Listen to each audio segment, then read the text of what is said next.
Jingiathep vote na bynta banjir iki nongmihkhmat na leit tylli ki constituency kala Sdang.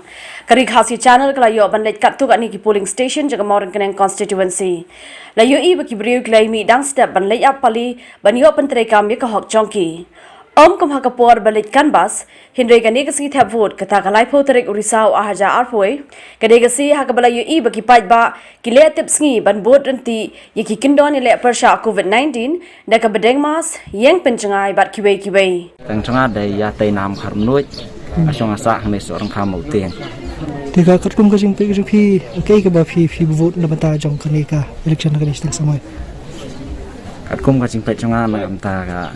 Katkum kasing I cengai kanika Constituency kanika dong katan jungi di sibun kidang don kijung duna kabangi phai se development nega cing kiu ka cing nang cing start kena pule kena sama ting I kidang don sibun kijung duna ting khmi lenti ba kat bacok kanika election sidang samai ya se la ban wan ra cing kla ki ba fair ka dai ba kayo kam yo jam ju kena sama lani dai bat ki kam sang jam nama ba kum bangi lo I kan cukup mamta pancu aptan ya kam sorkaru kelong ka basyam cing teng mi enti ba kat bacop kan ka senjam ka mamta unlong tau nong yalam u MLI bala ban kit kri u bala ban pen I kelhat kelenti bala ban ai kelhat kelenti nak ta ki khun samla khnang ba ki khun samla ken don ka cingkala ka sinong thau bat akat imlang salang hi barok wai laban kedo hangne bekidan hado shilak tam kinong thep vote ban rai ka bok konusep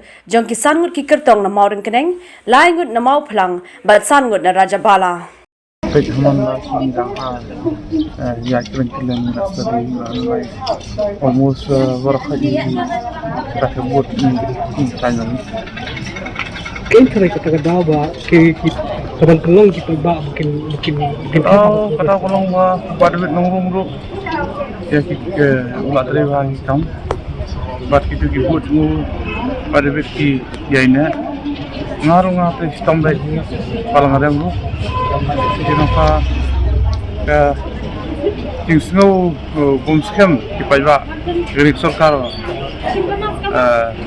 NPP lu terkait faktor mulai apa ya? Ada pidan berkata tinggal kinjok kan itu. Tapi ada pidan sedikit ciklemen kinjok. Oh, ngadam ke itu kan 100%. Tapi PE kita ba di kiwan berkat election. Ada kena lagi kiwan. Apa ngantai yang ini? Ai 80% dari jumlah